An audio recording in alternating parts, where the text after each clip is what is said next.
uns das Video an.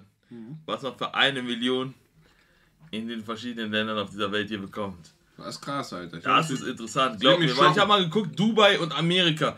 Ich schwöre, das war so Weltenunterschied, Alter, fand ich. Was war krasser? Ich fand Amerika war schon viel geiler als Dubai. Okay. So, aber wir gucken. It's your lucky day. Here's your very own $1 million check.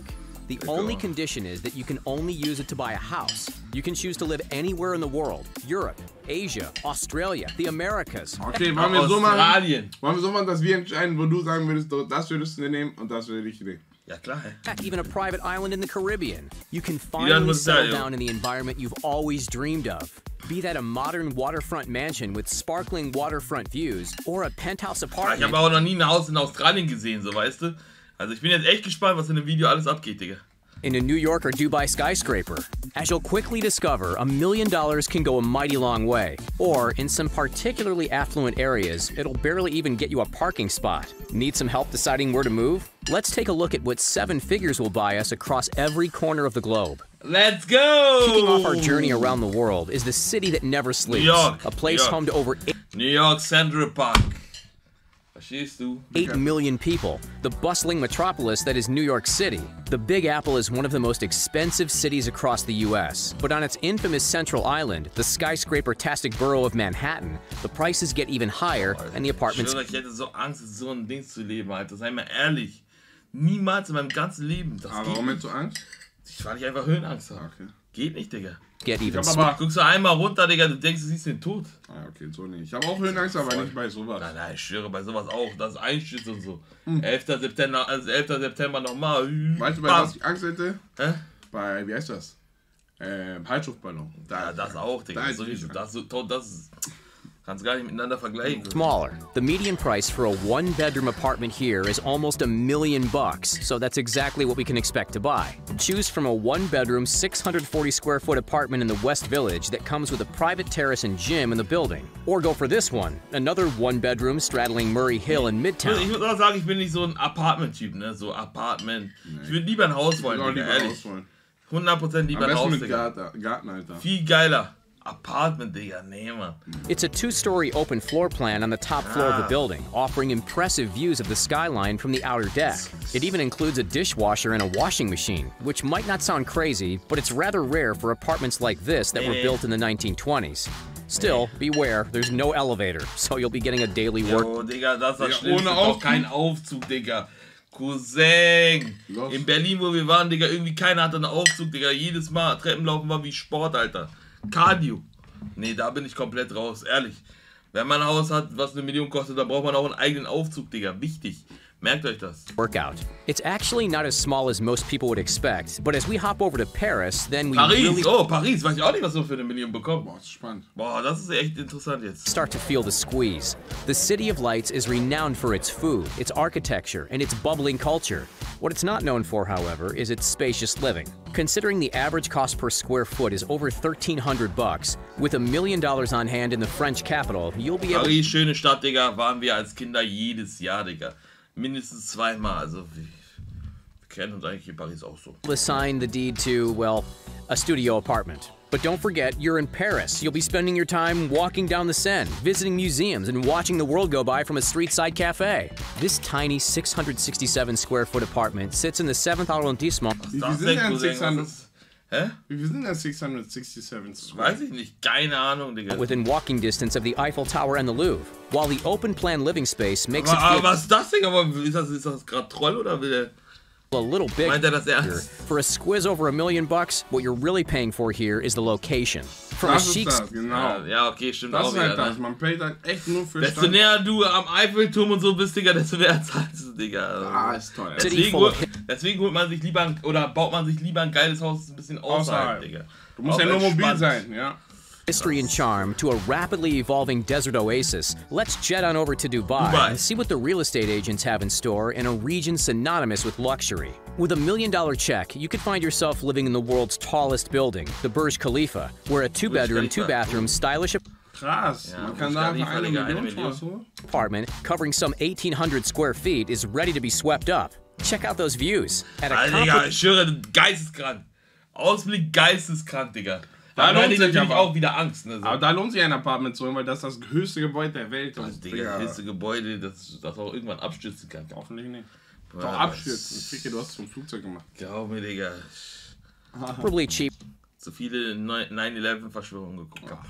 $353 per square foot, the dollars stretch a lot further in the UAE. If you're willing to live a little further inland, then that same bag of cash could buy you an enormous Aber Ausblick ist auf jeden Fall sehr krass, Digga. 3,566 square foot family home, which boasts okay, jetzt ist ein normales Haus.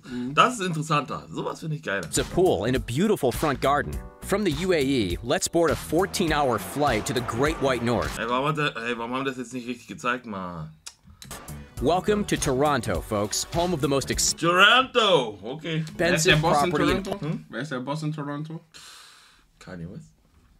Auch. all of North America. Here, with a citywide square footage average of $804, this Ontarian city edges out Los Angeles and Rome in its terms of price. If you're hoping of living amidst the hustle and bustle of the downtown area, look out, because your cash will be swept away in no time. Believe it or not, this tiny home, let's be honest, looks little more than a shack or tool shed, was listed for $1 million. The blueprint shows 2 bedrooms. Will er mich verarschen? Was ist das denn, Cousin? In 1 bathroom, with the property notably located smack bang in the middle of Little Italy. Of course, if you were going to buy this place, the value comes from the land on which it sits, not necessarily the house itself. Who's ready for a trip down under? Also irgendwie hat mich bis jetzt nichts so wirklich überzeugt, ja. Nee. Ohne Scheiß. Aber dieses Haus in Dubai war schon... Für 1 Million, Digga. Gib mir 1 Million hier, Cousin, ich baue ein Haus, ne? Feierabend.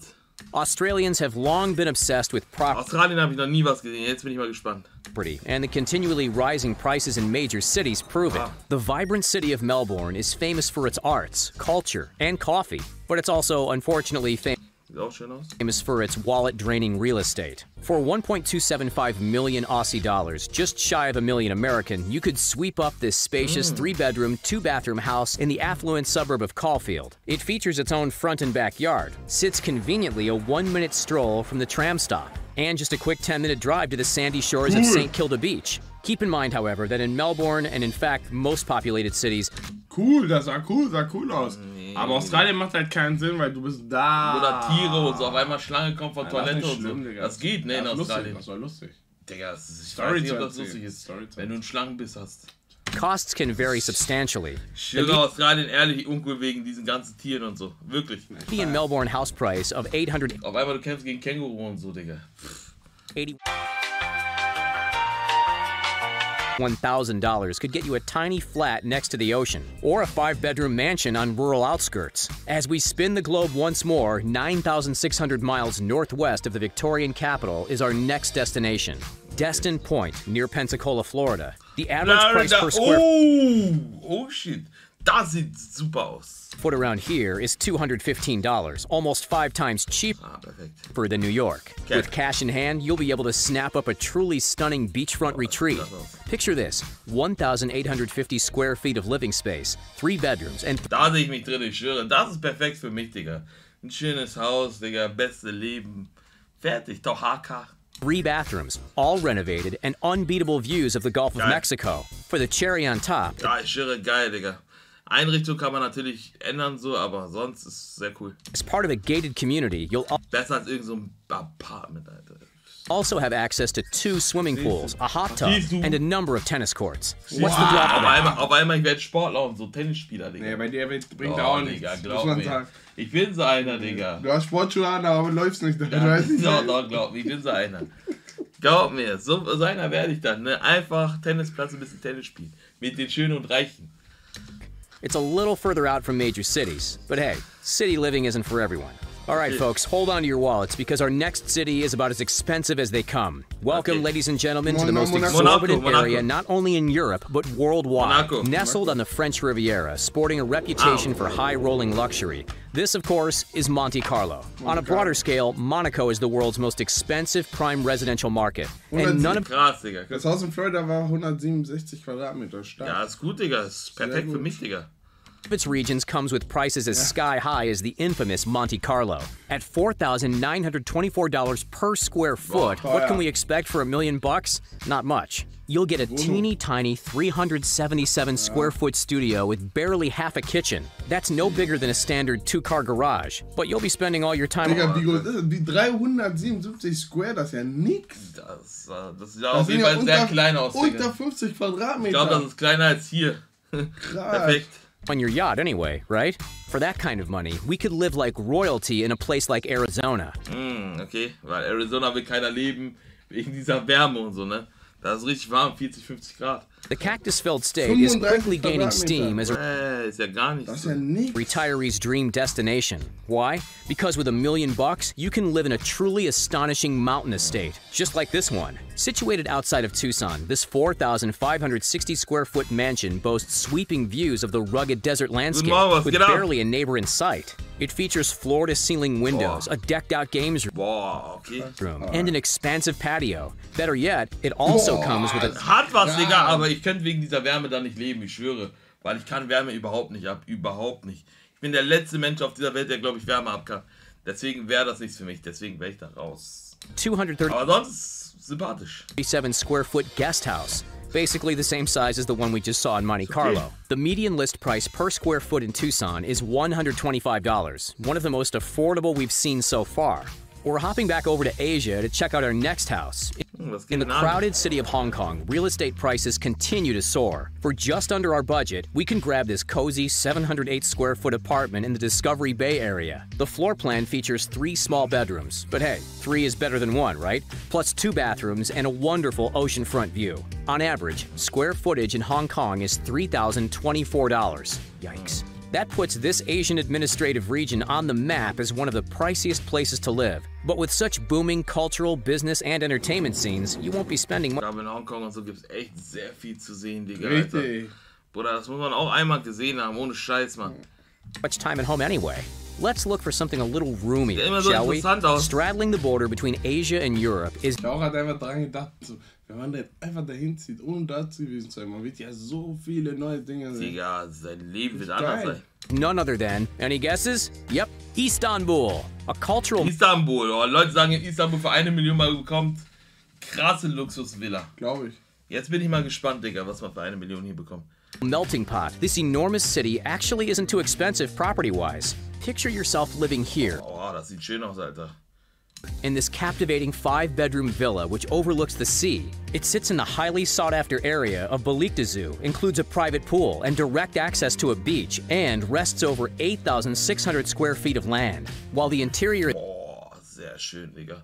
Schön. is spacious and full of amenities, the selling point is clearly that amazing backyard. This house technically costs $1.125 million, but if we put our negotiation skills to the test, hopefully we can squeeze it into our budget. Overall, Istanbul is as cheap as chips, at just $115 per square foot. As we jet set over... Ja, das ist krass, Alter. Das sah sehr schön aus gerade, ja. Fast 800 Quadratmeter. Das sah sehr schön aus gerade, Digga, ehrlich.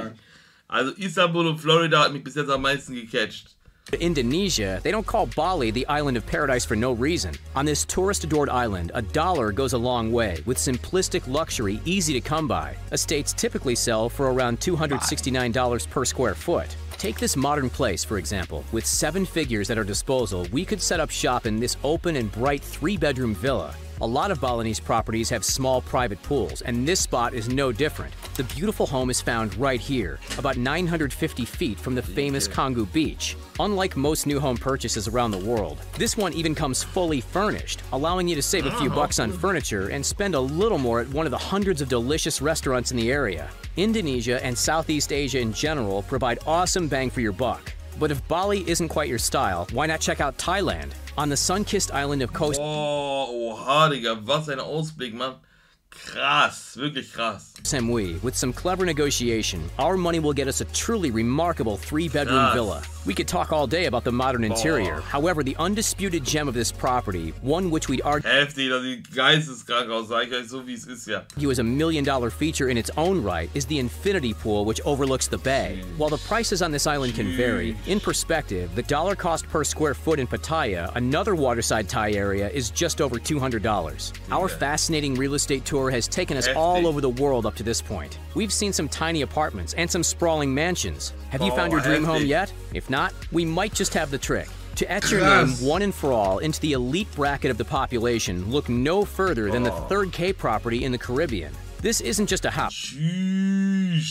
Heck, it's not even a complex. This, my friends, is an entire private island. It spans 3.5 acres, and despite being totally private and isolated, remains just a stone's throw away from one of the Bahamas' most beloved spots, Harbor Island. The asking price is 1.3, but with a smile and a firm handshake, staying under our $1 million budget should be doable. So, for the moment of truth, tell us, where would you live?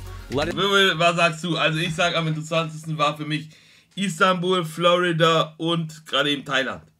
Das waren die 3 interessantesten Häuser. Für mich war Thailand, Bali. Das war, was sagt ihr, Jungs? Das waren für euch die interessantesten? Arizona. Digga, Florida war krass.